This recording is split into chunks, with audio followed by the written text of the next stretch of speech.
Good morning, students. I hope you all are good and continuing your studies. आप लोगों को भी लगता हो कि why I am using this sentence again and again in my all videos. कि I hope you all are good and doing your studies, continuing your studies. ऐसा इसलिए बोल रहा हूँ क्योंकि लॉकडाउन के अंदर बच्चों ने जब ये एक सर्वे आया था गूगल का, उसके अंदर मालूम पड़ा कि ये ऑनलाइन सेशंस के कारण क्या हुआ, बच्चों का जो स्टडी जो सिटिंग टाइम था वो लगभग 75% कम हो गया। जो लोग पहले 6 घंटा पढ़ते थे वो अब लगभग 1.5 घंटा 2 घंटा मैक्सिमम पढ़ रहे हैं। ऐसा नहीं कह रहा हूँ कि आप लोग नहीं पढ़ रहे हैं, but most of the you are same, अपनी हालत उनको मालूम है, उनका रिजल्ट्स मैंने चेक किए। तो स्टूडेंट्स हम लोग अपना चैप्टर कंटिन्यू करेंगे। The chapter was the 11th chapter, the rebels and the Raj. It was related to the 1857 revolution. हमने इस चैप्टर के अंदर इसका स्टार्ट पढ़ लिया, इसका मिड पढ़ लिया। मिड के अंदर स्टार्ट के अंदर पढ़ा कि क्या क्या था, कैसे हुआ, क्यों हुआ, रीज़न हमने देख लिए, क्या हुआ, कौन कौन इसमें लड़ने वाले थे, तो उन्होंने क्या क्या किया ड्यूरिंग दिस 1857 revolution.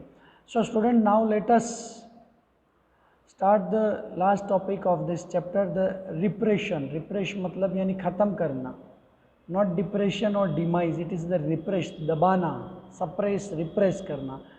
तो हम चेक करते हैं क्वेश्चंस को। 1 second.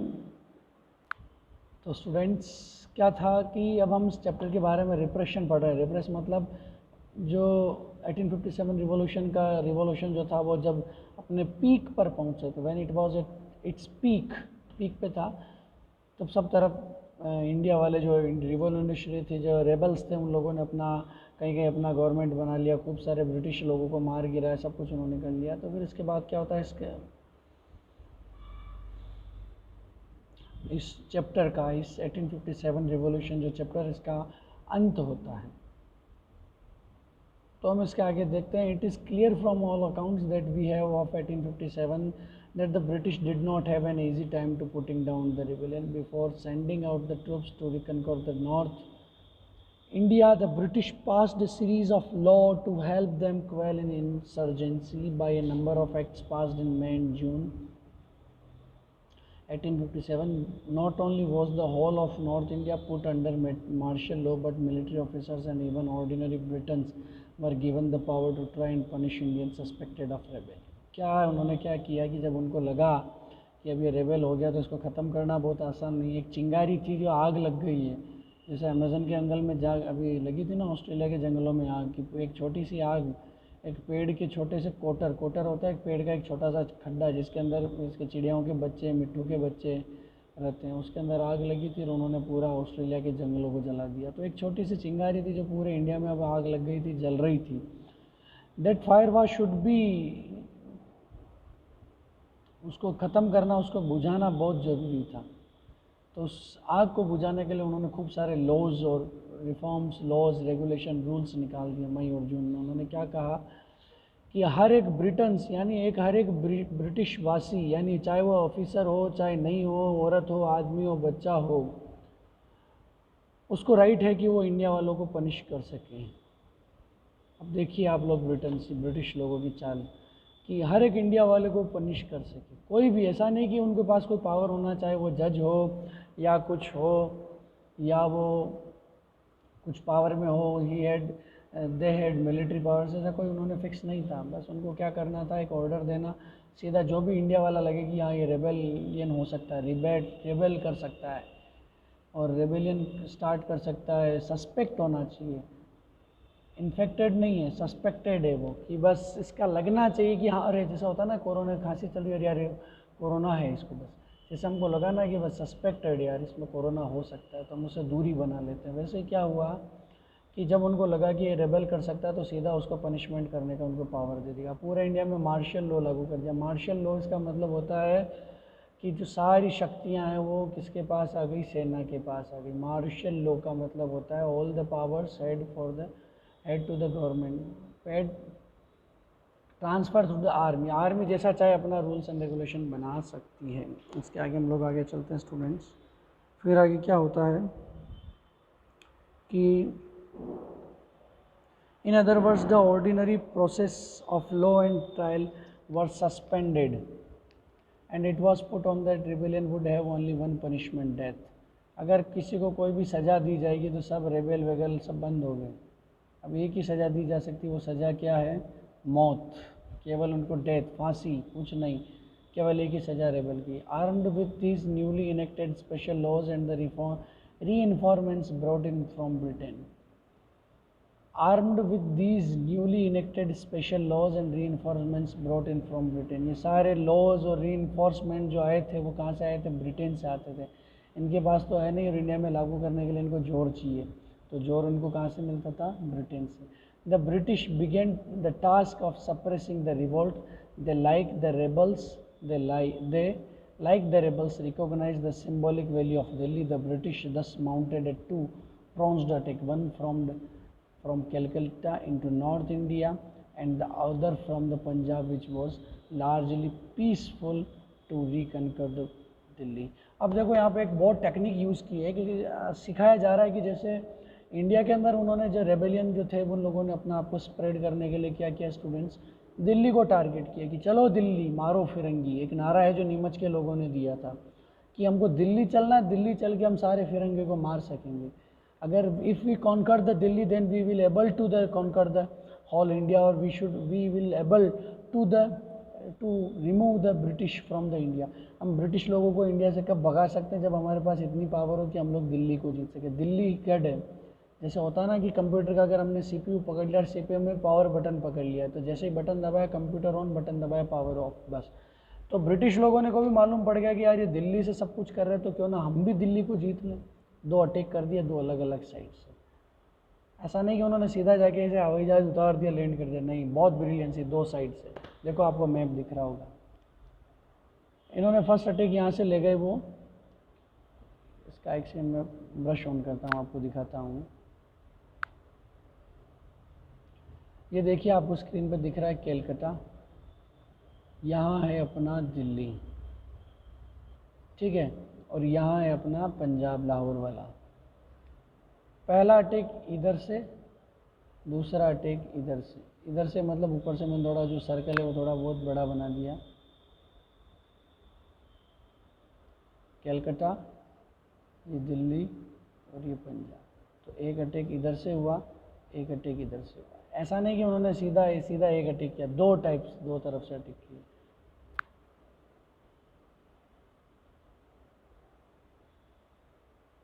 A mosque on Delhi ridge, photography by Felix Beato, एक मस्जिद है जिसका फ़ोटो लिया गया है। After the 57 British photographers record innumerable images of desolation and ruin. ये देखो डिसोलेशन के कुछ फोटोग्राफ्स उन्होंने खींचे हैं। Attempts to recover Delhi began in early June 1857।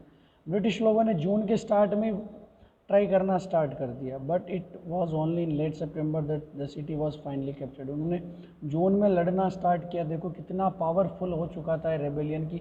Delhi को जब उन्होंने गढ़ बना लिया तो गढ़ से जीतने के लिए उनको कितना टाइम लगा? जून में अटैक किया। They did the first attack in June, और ये सितंबर तक कंटिन्यू रखा इन्होंने इस अटैक को। कितने? लास्ट लेट सितंबर, यानी बिल्कुल जाते जाते सितंबर के अंदर, लगभग 30 सितंबर हो गया, तो लगभग आप मान लो 23-24 सितंबर तक इन लोगों ने क्या किया? दिल्ली के ऊपर अटैक चालू किया। दिल्ली को जीतने के लिए इनको कितना टाइम लगा? 4 महीने, जून, जुलाई, अगस्त, सितंबर, 4 months they attacked and tried to conquer the Delhi. क्योंकि उनको मालूम था अगर दिल्ली जीत लिया तो दिल्ली सारे दिल, सबका दिल है, तो दिल को जीत लो तो सब जीत लिया जाता है। ठीक है, इसके आगे हम बात करते हैं। The fighting and losses on the both sides were heavy. One reason for this was the fact that rebels from all over North India had come to Delhi, defend the capital in Gangetic Plain. To the progress of British reconquest was slow. The forces had to reconquer the area village by village. अब उन्होंने पूरे village to village जीत लिया, तो अब क्या करना पड़ेगा उनको जीतने के लिए? एक एक छोटे छोटे गांव से शुरुआत करनी, बूंद बूंद से घड़ा भरना होगा। तो उन्होंने जो थे रेबल्स जो थे और जो ब्रिटिश लोग थे उनको भी क्या करना पड़ा? वापस जीतने के लिए धीरे धीरे अटेम्प्ट करने पड़े। रिकॉन्क्वेस्ट जो हुआ था वो बिल्कुल धीरे धीरे। पहले एक गांव, फिर 2 गांव, फिर 5, फिर 10, 15, 20, एक शहर, 2 शहर, 5 शहर, 10 शहर, बड़े बड़े शहर, फिर दिल्ली, लास्ट में Delhi. The countryside and the people around were entirely hostile. As soon as they began their counter-insurgency operation, the British realized that they were not dealing with a operation. The British realized that they were not dealing with a mere mutiny but an uprising and had a huge popular support. अब क्या हो रहा था, British लोगों को लग गया था कि उनका सामना केवल एक म्यूटिनी. मैंने क्वेश्चन दिया था एग्जाम के अंदर, what is the difference between mutiny and revolt. तो mutiny is a war between, mutiny is a battle और the revolt of the army only. But the student, क्या हुआ कि रिवोल्ट क्या होता है, जब म्यूटिनी के साथ साथ जब सैनिकों के साथ लोकल पीपल अथॉरिटी के अगेंस्ट लड़ने लग जाए. जैसे हम लोगों ने, मान लीजिए कोई पूरा भिलवाड़ा के लोगों ने मिलकर अथॉरिटी सीएम साहब के अगेंस्ट हमने दावा कर दिया, लड़ाई कर दी, बैटल कर दी, तो this is known as revolt. और जब कुछ लोग आर्मी वाले भड़क के कुछ करें तो वो म्यूटिनी होता है. तो this is difference between, mutiny is limited to the army and revolt is vast area, head vast area, एक बहुत बड़ा एरिया होता है जिसमें लोकल लोग भी शामिल होते हैं. तो उनको लगा कि हम लोग एक नॉर्मल लोगों से केवल म्यूटिनी से नहीं लड़ रहे, हम लोगों को एक बहुत बड़ा लोगों को सपोर्ट मिल रहा है, उससे लड़ना होगा. In Awadh for example a British official called Forsyth estimated that 3/4 of the adult male population was in rebellion. Awadh में उसने बोला कि 3/4, लगभग 75% ऑफ द मैन, जो जवान लोग थे, वो सब इस लड़ाई में शामिल हो चुके थे. दे वर इन द रेबेलियन, लड़ रहे थे. The area was brought under control only by March 1858 after protracted fighting. बहुत लड़ाई झगड़े करने के बाद अवध उनके हाथ लगा, दिल्ली लगा. सितंबर 1857, September 1857, Delhi was reconquered, not conquered, it was reconquered by the British, and the Awadh was again reconquered in March 1858. The British used military power on a gigantic scale, but this was not only the instrument they used. In large parts of present-day Uttar Pradesh, where big landholders and peasants had offered united resistance, the British tried to break up the unity by promising to give back the big landlords their estates. क्या हुआ कि बड़े बड़े landlords जो थे, बहुत गद्दार, देश हारता है गद्दारों की वजह से. याद रखना, कभी भी कोई जंग, अगर आप जंग में पूरे दिल दिमाग से लड़ रहे हैं तो आपको आपके गद्दार हराएंगे. इंडिया में जितनी भी लड़ाइयाँ हुई हैं उनमें सब में गद्दार हारे. प्लासी जो वार था उसके अंदर, प्लासी के अंदर जो नवाब था उसके गद्दारों ने उसको हरा दिया. मोहम्मद गोरी और पृथ्वीराज के समय जो वॉर था उसमें उसके गद्दारों ने हरा दिया. अमीर चौहान का जो रणथंबोर का वॉर था उसमें उसके गद्दारों ने हरा दिया. तो हराते कौन, गद्दार होते हैं. तो इंडिया के अंदर भी जब 1857 हो रहा तो ऐसे गद्दार भरे पड़े थे. वो गद्दार कौन थे, बड़े बड़े बिग लैंडलॉर्ड्स. अंग्रेजों ने बोला कि जब हम वापस जीत जाएंगे तो आपको आपकी सारी संपत्ति लौटा दी जाएगी. You will provided your captured estates, आपने जो, हमने जो भी छीना है आपको वापस दिया जाएगा, रिवॉर्ड कर दिया जाएगा.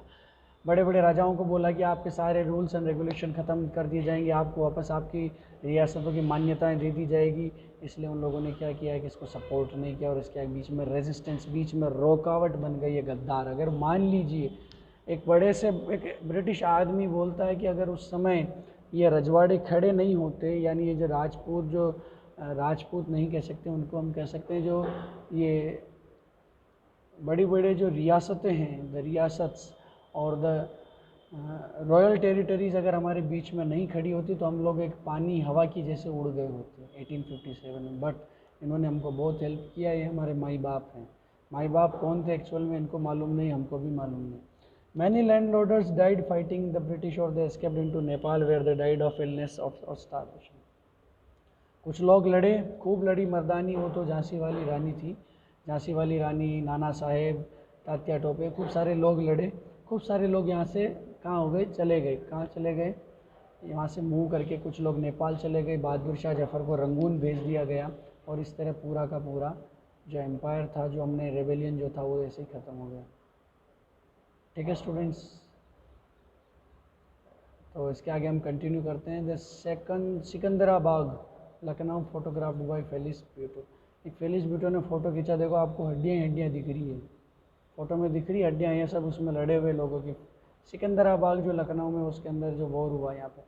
Here we see four solitary figures within a desolate place that was once the pleasure garden built by नवाब वाजिद अली शाह। एक बहुत बड़ा प्रसन्नता का सूचक था, प्लेजर्ड गार्डन था।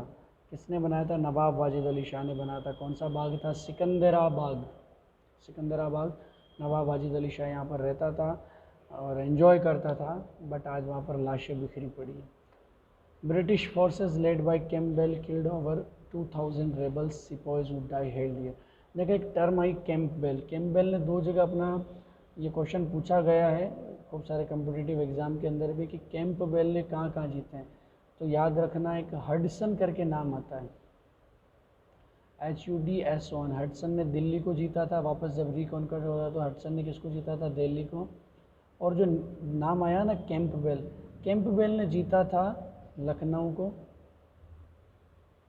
और कानपुर को। ये दो जगह कौन गया था? लखनऊ। लखनऊ से लड़ रही थी बेगम हजरत महल, उसका बेटा बिजरिस कादिर, और कानपुर से लड़ रहा था नाना साहिब। तो कैंपबेल ने वहाँ पर हरा दिया, 2000 रेबल सिपाहियों के साथ लड़ा और उनको जीत लिया। The skeleton strewn on the ground are meant to be a cold warning of the futility of rebellion। एक परिणाम है इसका, किसका? रेबेलियन का। कितने दुष्ट लोग थे। अब इमेज ऑफ द रिवोल्ट, हमको रिवोल्ट का इमेजेस मालूम पड़ता है। How do we know about the revolt? About the activities of the rebels and the measures of repression that we have been discussing. कैसे जान सकते हैं हम, कैसे मालूम पड़ता है? हमको हिस्ट्री पढ़ा रहे हैं तो हमको तरीके भी समझाते हैं कि हम कैसे जान सकते हैं। अभी हमको बता दिया कि इन्होंने ऐसा ऐसा हुआ, लेकिन हम कैसे देख सकते हैं, हम कैसे समझ सकते हैं, ये हमको अब बताया जाएगा। As we seen we have very few records of the rebels point of view। There are few rebel proclamation and notifications, as also some letters that rebel leaders wrote, but historians still now have continued to discuss rebel actions primarily through accounts written by British। कैसे समझ सकते हैं? हमने पहले ही बताया कि कुछ record से, कुछ पुराने लेटर से, कुछ लोगों ने अपनी बातें लिखी, कुछ नारों से, कुछ विचारों से हम सब ध्यान देख सकते हैं। We can understand the whole analysis of the 1857। कुछ रिकॉर्ड्स होते हैं पुराने, कुछ लोगों ने अपने प्रोक्लेमेशन, कुछ घोषणाएं की है, कुछ स्लोगन्स मिल सकते हैं, कुछ नोटिस निकले हैं, कुछ एक दूसरे के between the two leaders, between the British and the leaders, जो लेटर का जो एक्सचेंज होता था we can know from that. और ब्रिटिश रिकॉर्ड्स तो हमारे सबसे प्राइमरी रहे, क्योंकि ब्रिटिश लोग they are literate, so called literate persons. They know how to write in English, so they write about the 1857। और जब लिखेंगे तो क्या लिखेंगे? कोयले से अगर लिखा जाए हीरा तो काला ही लिखा जाएगा। अगर कोयले से हम क्या लिखें, हीरा लिखें, तो भी काला ही लिखा जाएगा। तो उसी टाइप क्या हुआ, ब्रिटिश लोग ने अपने हिसाब से हिस्ट्री को लिखा है, फिर भी हमको उसके ऊपर बेस्ड रहना पड़ता है। हमको जो बाइस्ड जो हिस्ट्री उसको थोड़ा इग्नोर करते हुए अपना काम की चीज़ यूज़ करनी चाहिए। Officials account of course abound. Officials account हमको कुछ मिलते हैं। Colonial administrators and military man left their versions and letters and diaries, autobiographies and officials histories. ये खूब सारे हमको अलग अलग रिकॉर्ड्स मिल सकते हैं, सोर्सेज मिल सकते हैं। क्या मिल सकते हैं? लेटर्स मिल सकते हैं। कुछ लोगों ने डायरी लिखी है, मिलिट्री वालों ने डायरी लिखी है, एडमिनिस्ट्रेटिव ऑफिसर्स ने डायरी लिखी है, एडमिनिस्ट्रेटर्स इनको बोला जाता है। ऑफिशियल हिस्ट्रीज़ हैं, ऑटोबायोग्राफीज़ हैं। We can also gauge the official mindset and the changing British attitudes through the innumerable memos and notes, assessments of situations and reports that were produced। हमको उसके ऊपर भी डिपेंडेंसी होता है। देन नीड, ये खूब सारे ब्रिटिश में जो असेसमेंट्स उन्होंने बनाए थे, उन्होंने रिपोर्ट्स बनाई थी, उसके ऊपर हमारा डिपेंडेंसी है। Many of these have now been collected in set of volumes on mutiny records. Mutiny records के अंदर इनका खूब सारा वॉल्यूम मिलता है। वॉल्यूम्स के अंदर रिकॉर्ड्स होता है। रिकॉर्ड्स को हमेशा याद रखना, वॉल्यूम में रखा जाता है। वॉल्यूम ऐसा नहीं कि आवाज़ वाला वॉल्यूम भी होता है, और जो लिक्विड होता है वो जब स्पेस को घेर लेता है then it is known also volume. जब 3D के अंदर होता है एक वॉल्यूम होता है। जब हम किन्हीं रिकॉर्ड्स को रखा जाता है तो उनको वॉल्यूम्स, यानी कि एक वॉल्यूम में इस तारीख से इस तारीख तक, सेकंड वॉल्यूम में इस तारीख से इस तारीख तक, थर्ड में ये ऐसे वॉल्यूम्स में उनको डिवाइड कर दिया जाता है। आवाज़ होता है। इसके बाद देखते हैं हम These tell us about the fears and anxieties of officials and their perception of the rebels. The stories of the revolt that were published in British newspaper and magazines narrated in gory detail the violence of mutineers, and these stories inflamed public feelings and provoked demands of retribution, revenge.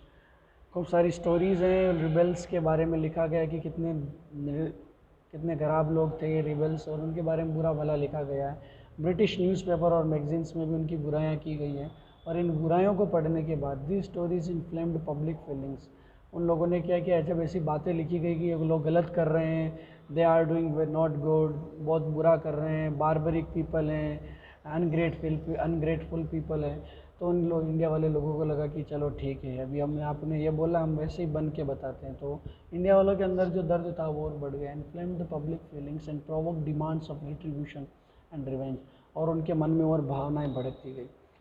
One important record of the mutiny is the pictorial images produced by the British and Indians.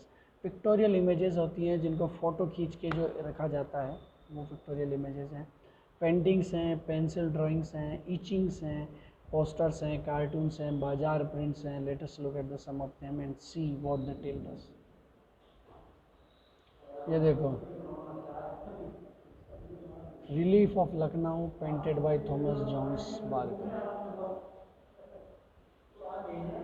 1857 में ये relief of Lucknow मिला है। British pictures offers a variety of images that were meant to provoke a range of different emotions and reactions. Some of them commemorate the British heroes who saved the English and repressed the rebels. कुछ लोग उनके अलग अलग reaction, अलग अलग emotions के बारे में ब्रिटिश लोग अपने पेंटिंग्स और इसमें लिखते हैं।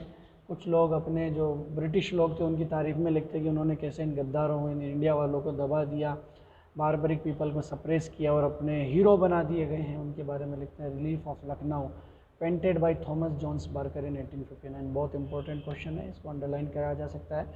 एक नंबर के लिए जब बोर्ड के अंदर क्वेश्चन पूछा जा सकता है, it could be asked the relief of Lucknow. किस relief of Lucknow was a painting which was painted by Thomas Jones Barker in 1859। 1859 के बारे में उसने बनाई थी, याद रखना है। Is an example of this type when the rebel forces besieged the rebel forces besieged Lucknow. Henry Lawrence, the commissioner of Lucknow, Henry Lawrence उस समय कमिश्नर था, collected the Christian population and took refuge in the heavily fortified residency. Lawrence was killed, but the residency continued to be defended under the command of Colonel English. On 25th of December, James Outram and Henry Havelock arrived, cut through the rebel forces and reinforced the British garrisons. 20 days later concluded. Lucknow के अंदर खूब सारे काम हुए। Patrick जो Lawrence था, Henry Lawrence, उसको मार दिया गया। James Outram and Henry Havelock भी आए, उनको भी भगा दिया गया। लास्ट में 20 दिन बाद आया कॉलिन कैम्पबेल। कॉलिन कैम्पबेल ने क्या किया, new commander of British of India. Colin Campbell को क्या बनाया गया था, commander of British forces in India. पूरी ब्रिटिश फोर्स जो है इंडिया की, उसका हेड बना दिया, commander, with his forces and rescued the besieged British garrison. In British accounts, the siege of Lucknow became a story of survival, heroic resistance and the ultimate triumph of British law. Important नहीं है, बस इसको पढ़ना, याद रखना कि किसने क्या किया। Who reconquered the Lucknow again was the Colin Campbell. He was the commander of British forces in India. That's all. Barker's painting celebrates the moment of Campbell's entry. Campbell जब आता है, देखो फोटो दिख रहा है इसके अंदर, ये कैम्बेल खड़ा है सफ़ेद कपड़ों में, और इसके एंट्री को खुशी मनाते कि हाँ कैम्बेल हमको बचा देगा। At the centre of the canvas are the British heroes Campbell, Outram and Havelock. 3 लोग खड़े हैं इसमें, कैम्बेल, हेवलॉक और आउटरम। 1 2 3।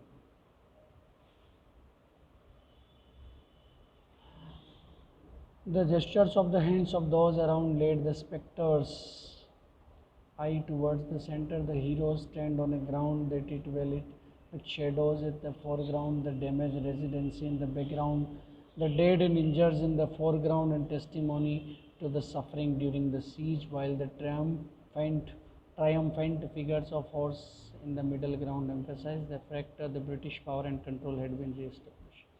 अलग अलग चीज़ें हमको दिख रही हैं कि यहाँ पर मरे हुए लोग दिख रहे हैं, पीछे टूटी हुई इमारतें बता रही कि उसको जीत लिया गया है, कैम्पबेल बता दिया गया है, इनका जब न्याय हो रहा है। और घोड़े पे खड़ा होना क्या बता देता है कि British empire is reestablished. They created to sense that the time of trouble was past and the rebellion was over. The British were the victors. और लास्ट में क्या मिलता है कि ब्रिटिश लोग जीतते थे। English woman and the honour of Britain, ये ब्रिटिश वुमन है और उसका ऑनर ऑफ इंग्लैंड है। ये आप लोग पढ़ लेना, इतना इम्पोर्टेंट नहीं है इस पेंटिंग से relation. Miss Wheeler defending herself against sepoy in Kanpur. एक औरत है जिसका नाम है व्हीलर, मिस व्हीलर, और वो इतने सारे लोगों से लड़ रही है, अकेली लड़ रही। कितना बता गया है देखो। ओहो, सब देखो, अब सब फोटोज़ हमको वो दिखाए जा रहे हैं जिसके अंदर सब ब्रिटिश सुपीरियरिटी बताएगी। महिलाओं को भी, जो वुमेन्स हैं उनको भी इतना ऊपर बता दिया इन्होंने कि इतने पावरफुल थी। व्हीलर का हो गया, जस्टिस पंच 12 सितंबर 1857।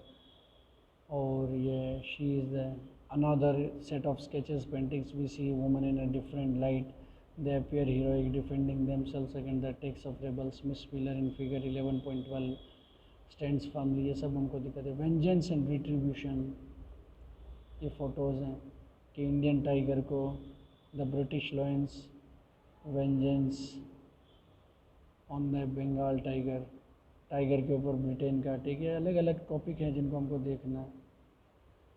इनसे क्या नॉलेज मिलता है हमको, ये मालूम पड़ता है कि हमको इन फोटोग्राफ से हम क्या सीख सकते हैं। Waves of anger and shock spread in Britain, demands for retribution grew louder, visual representation in news about. इससे ये मालूम पड़ता है कि कैसे क्या लोग लड़ रहे थे, वुमेंस और चिल्ड्रन के साथ क्या हो रहा था। वुमेंस और चिल्ड्रन डरे हुए थे। अब उन लोगों ने बता दिया कि इंडिया वाले लोग बारबरिक थे, अनग्रेटफुल थे, रेपिस्ट थे। वो लोग ब्रिटिश वुमेन और चिल्ड्रन को नहीं छोड़ते थे, बच्चों को मार देते थे, वुमेंस का रेप करते थे। ये सब कुछ हमको बता दिया गया इसके अंदर। ऐसा क्यों? Why all the images are against the India? Because they were made by the British people. सब में उन्होंने दिखाया कि ब्रिटिश वाले लोग बहुत पावरफुल हैं, इंडिया वाले बारबरिक पीपल हैं। आप लोगों को मालूम नहीं होगा, जब बहादुर शाह जफ़र थे तो उनके पोते और उनके बेटों को पूरी जनता के सामने गोली से मार कर, तोप से बांध कर उड़ा दिया गया था। तोप से फटता है शरीर।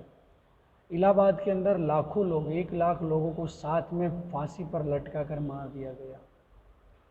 और उनकी जो वाइव्स थी उनको सब ब्रिटिश जो थे आर्मी वाले, उन लोगों के पास बांट दिया गया उन लोगों ने। देवर, उन्होंने ये इन पर फोटो नहीं बनाया, उन्होंने केवल इंडिया वालों पर बनाया कि Indians were the barbaric people.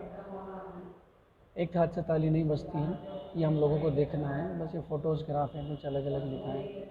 ये इंडिया वाले फ़ोटो हैं कि the time of clemency, clemency of Canning.